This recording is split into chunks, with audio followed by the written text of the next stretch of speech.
Welcome to Indiana Sports Beat Radio, brought to you by the Hard Truth Distilling Company in Brown County, Indiana. So for the thousands in attendance and the millions watching around the world, it's time! Three on the way. Oh! It went in! It went in! And Indiana wins the ball game! Know your role and shut your mouth, you jabroni! Float game for the win! Ayler's gone. Goodbye. Touchdown, Indy. Woo! IU America. They got a football team now. It's pretty simple. I win. Google me. You know that I'm the cream of the crop. Now, from the Hard Truth Studios, here's Jim Coyle. Hello, sports fans. Welcome into another edition of Indiana Sports Beat Radio coming to you here on this Friday. As you can see, I am not in studio. I am at the Orlando Airport as I am heading to Montverde Academy for some games today. Todd Leary from myjumpshot.com with us right off the bat. And Todd, I am heading down to see one of your proteges, Mr. Trent Sisley, this weekend. Montverde, the Montverde Invitational that is going on. They always have a great group of games, and this year is no different because in this field, Todd, is Utah Prep. And if you folks are familiar with Utah Prep, they have the number one recruit in the country, AJ DeVanza, and they've got a coach you might be familiar with. His name is Keith Smart. He hit a shot, you may remember. Todd Leary's had quite a few good shots as well. How you doing, my friend? I'm good. Excited to hear about the games this weekend. I will say, be careful, because the last time you broadcast from there and I did your show was for a recruit that did not end up attending Bloomington. So let's hope that doesn't happen again. Yeah, I don't think that's an issue Yeah, again. It's not. But ironically, funny you mentioned that.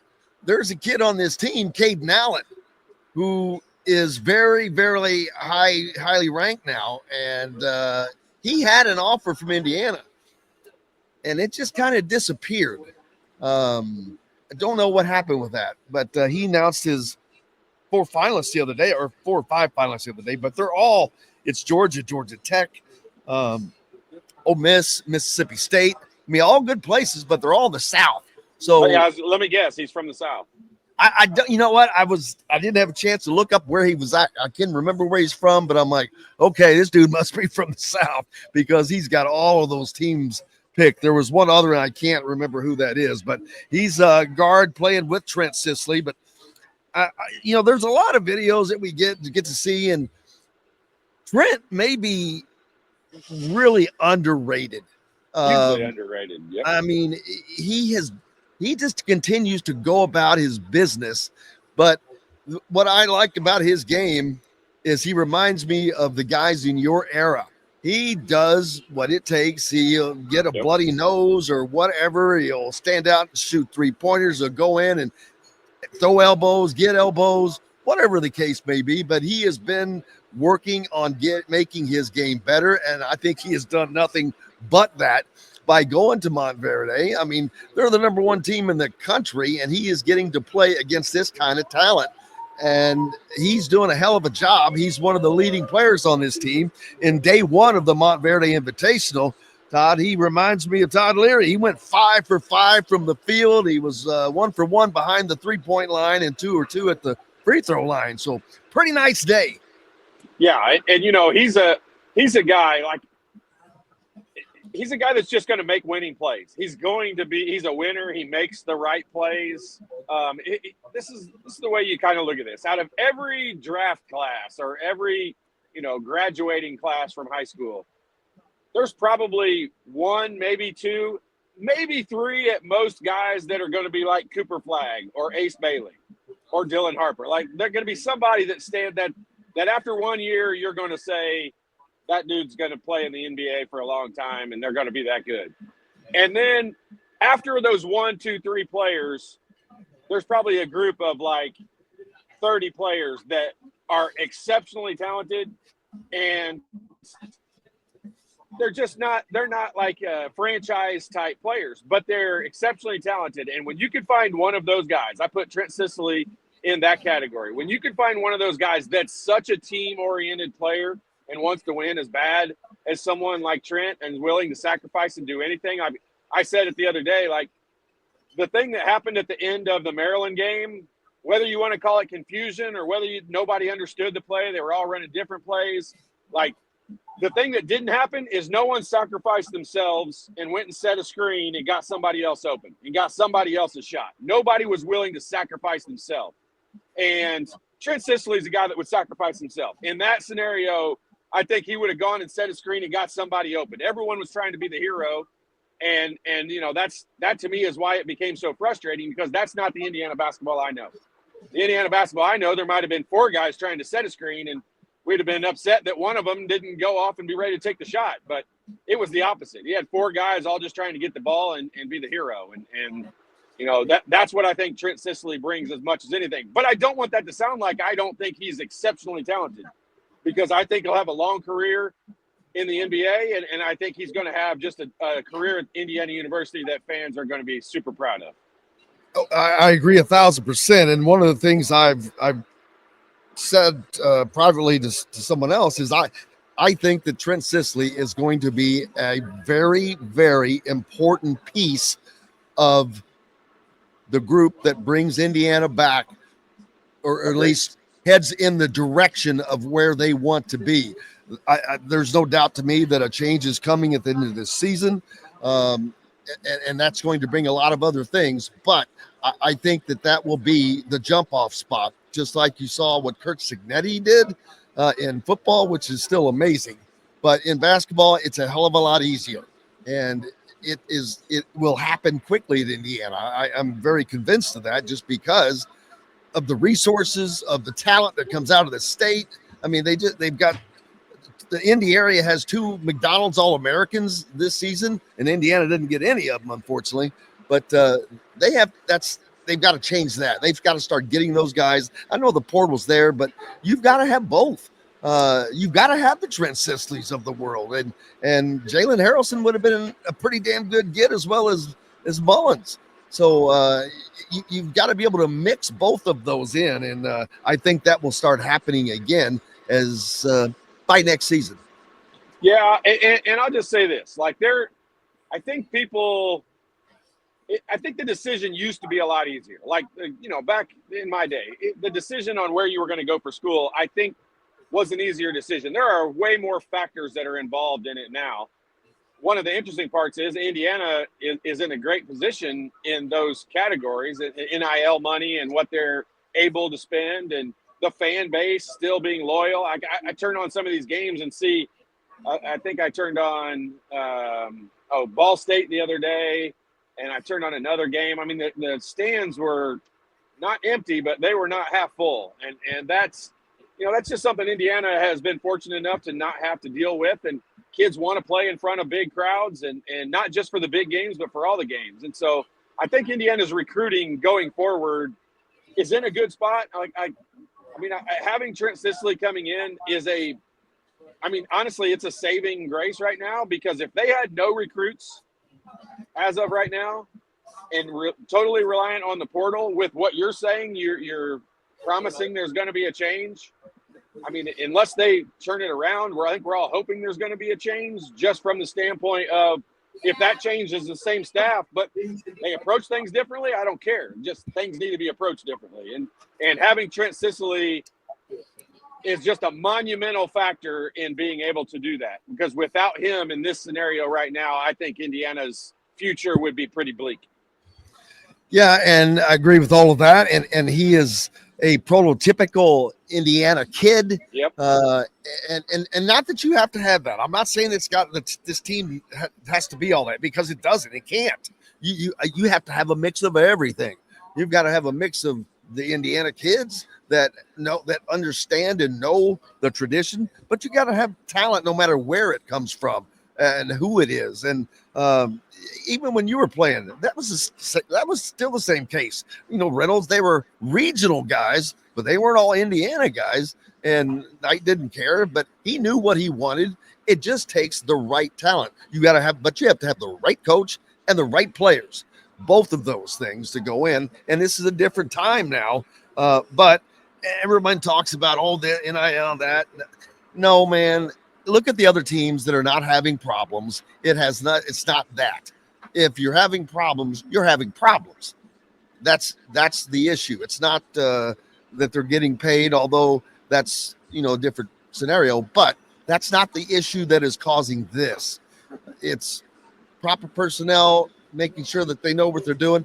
Matt Painter, I'm hoping I can get it pulled up, but he kind of threw a little shade at Woody, it seemed, yesterday in his availability for the game tonight. Made a comment that was talking about his players, but he said, if you don't have it figured out by February, you don't know what you're doing. And he said, if we run a play out there and they don't know what's going on, he goes, I might as well quit coaching.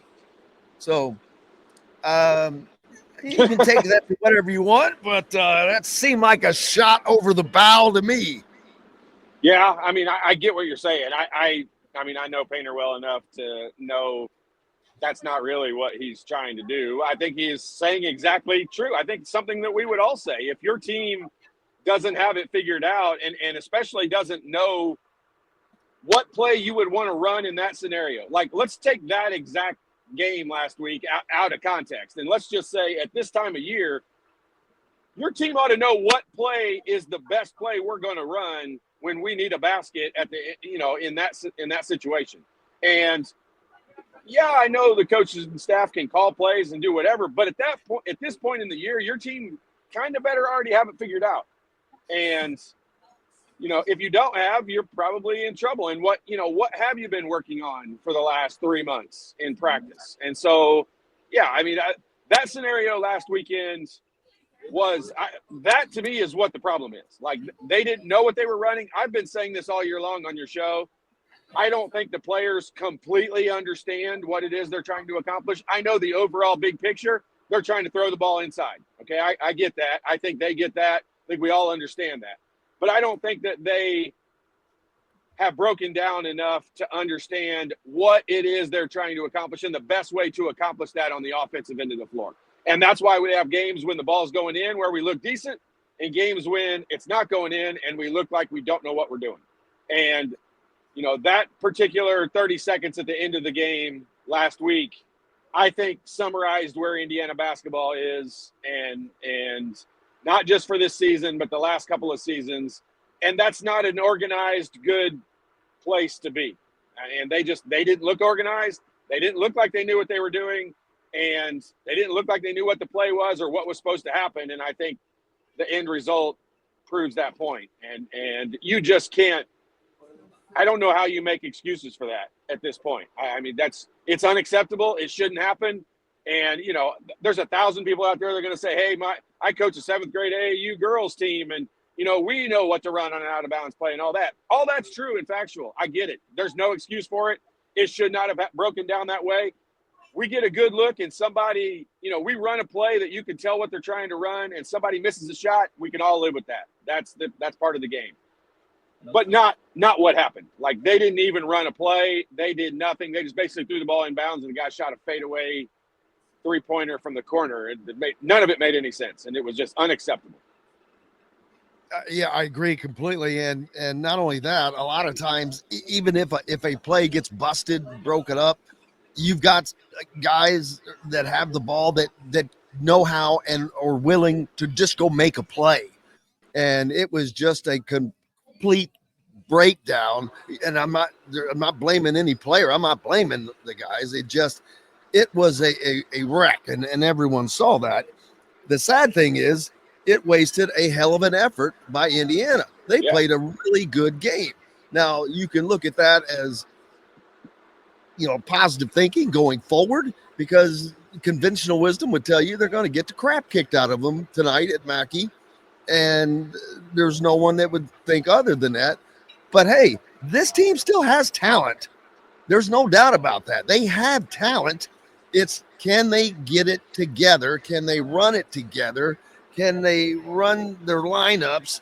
Matt Painter talked about, preparing for Indiana is difficult because you have to prepare for two kind of different teams, which is what I've talked about. When you got Renew and Ballo in there, well, that's a completely different look as when you take him out and put Goody in. Now you've opened up the floor, the spacing, the passing, some shooting.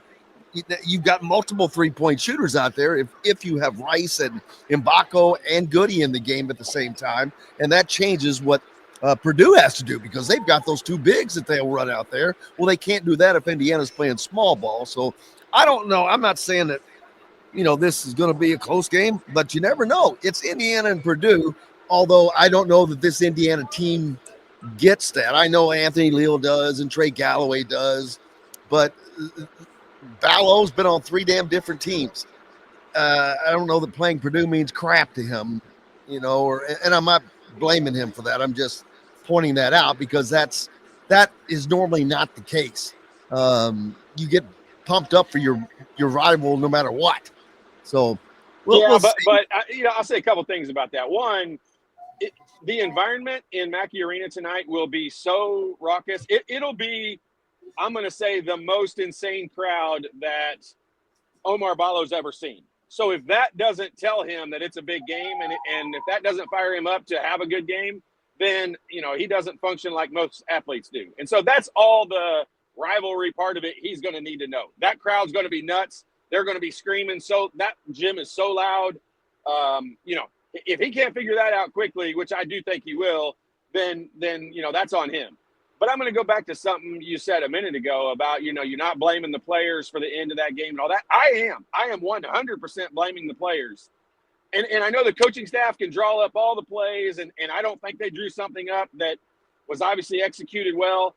But those players, someone has got to give up themselves for the cause. Like you said a minute ago, making plays. Making a play isn't just making a basket, isn't just making an assist. It's not just getting a rebound. Setting a screen is making a heck of a play. And when you've got guys that are willing to sacrifice themselves for the good of the team, then you've really got something that you can build on. And what that last play proved to me is we don't have guys that are willing to sacrifice for the good of the team, because we had five guys all trying to get the ball to all try to make the play instead of anyone setting a screen. Go back and watch that film. Not one person even came close to touching a player from Maryland in a screen scenario. And so it's just like that, to me, was very telling. And that told me the players are not on the right page when it comes to winning. They want to win. They think they want to win, but apparently right now they don't know how to win, because there was no one that sacrificed themselves. And that's the difference between this team and the teams that I played on, because we would have been fighting for, who would have set that screen. Coach Knight would have recognized the guy that set that screen more than he would have recognized, or just as much as he would have recognized the guy who made the shot. And that is why guys like me could end up playing in a big-time Division I school like Indiana, because Coach Knight recognized the small little things, the hockey assist, the guy that got the guy open. And there was nobody on our team that was willing to do that. And that, to me, is the problem. There's a lot of other problems. I think the biggest problem is we didn't have anybody willing to sacrifice themselves for the win. And that's where you got to just revamp the whole roster, in my opinion. You got to wipe them all out and get all new players in here, because no one was willing to do it. And that's frustrating to me.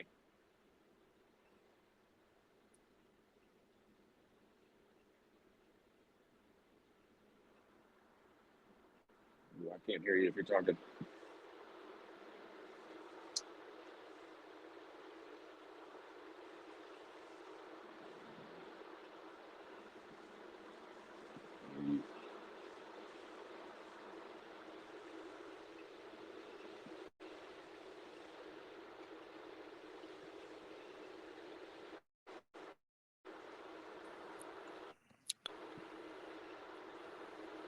Hey, Jim, looks like you're all right. muted. I There was you go. muted There there. you go. Sorry about that, guys.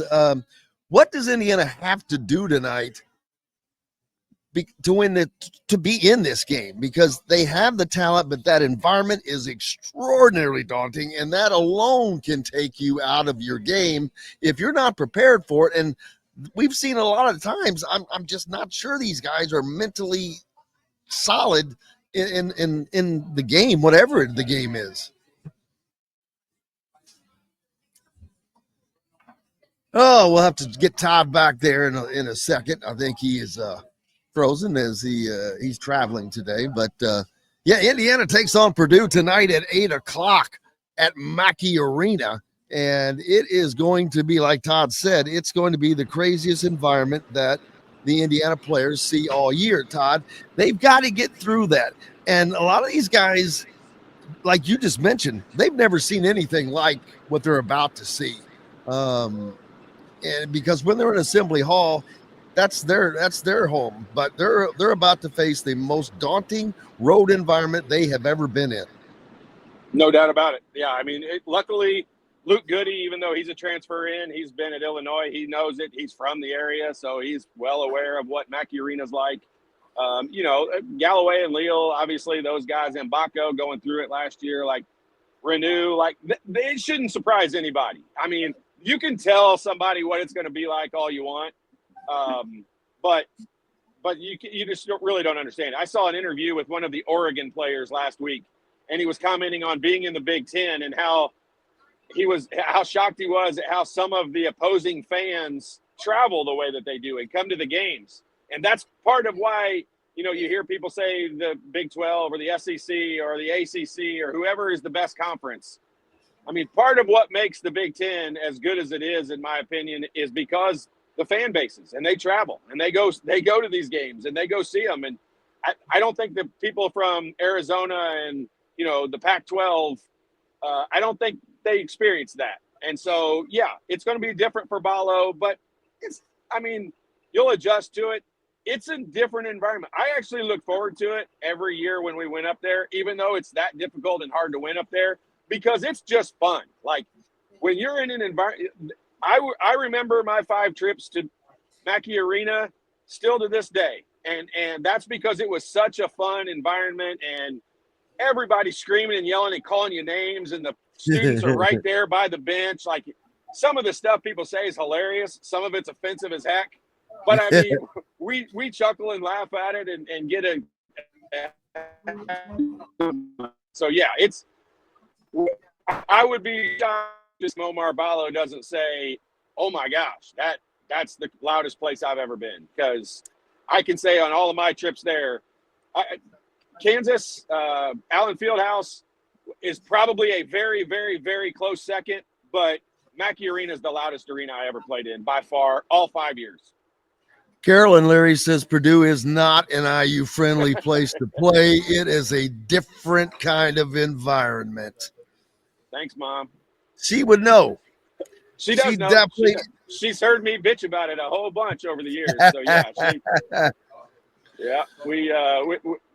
it's been a family event ever since I was a small child, the IU Purdue game. So yeah, it's a big deal, and our family's always made a big deal about it.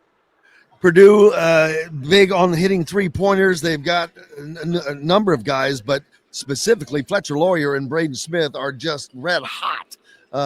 Between the two, they're averaging over 40%. They're just knocking it down, and they put the ball up a lot. Fletcher Lawyer has put it up 92 times, I think, from behind the 3-point line. Braden Smith has put it up 122 times. So they get the ball up. Indiana has not had the greatest 3-point defense in the last few years, and it cost them against Maryland. Maryland went off again and hit 50% against whoever they beat. Was it last night? But they allowed that. Indiana cannot allow Purdue to get off and hitting 10, 11, 12 3-point shots in that game. Well, the hard part about that, and this is why I've kind of said Indiana had a little bit of an advantage all year long if they could have shot the ball well. But, you mentioned Purdue as being a team that shoots a lot of 3-pointers. Their main goal every single time down the floor is no different than Indiana's main goal. They want Kaufman Wren or Caleb First or the other big guys that they've had in there that had some injuries now. they want to go inside. Like, that's their main goal. They did it with Edie over the last 10 million years. And that's really the way they're built. Now, they get a lot of open looks from three because of that. And that's what, that I think is why Indiana's recipe, for success on the offensive end has struggled this year, because they would be a lot better off if they could consistently make outside shots. Even though the number one goal is to throw the ball inside, teams could really pack it in on Purdue. You're not in there. Miles Colvin is a really good three-point shooter. Heidi is a very capable three-point shooter. Cox and Harris, they're freshman guys. I mean, they're all very capable of making shots and from the three-point line. And so that makes them, I think, incredibly difficult to defend, because their goal is to throw it inside. Their goal is to score in the paint. But how many times have you heard over the years, the best time to shoot a three-pointer is when it gets kicked out from the inside or after an offensive rebound? And that's what Purdue does. They throw it inside, and their big guys are pretty good about kicking it back out to open shooters. And their open shooters are knocking it down. And that's the difference. Very similar styles in what they're trying to accomplish between Indiana and Purdue. Purdue just has better shooters from the outside and more capable shooters. And that's why their offense flows better than Indiana's, in my opinion. We've got to take a break. We've got the great Todd Leary with us from myjumpshot.com. For those of you who have kids, know a kid, are a kid, maybe have nieces, nephews, whatever, it doesn't matter. But they need to work on their basketball fundamentals, their shots, their ball handling, whatever, skills of all types. Todd works with a lot of the bigger names like Trent Sisley, like Xavier, Stink Robinson, and many others. It's so that's where you go to myjumpshot.com.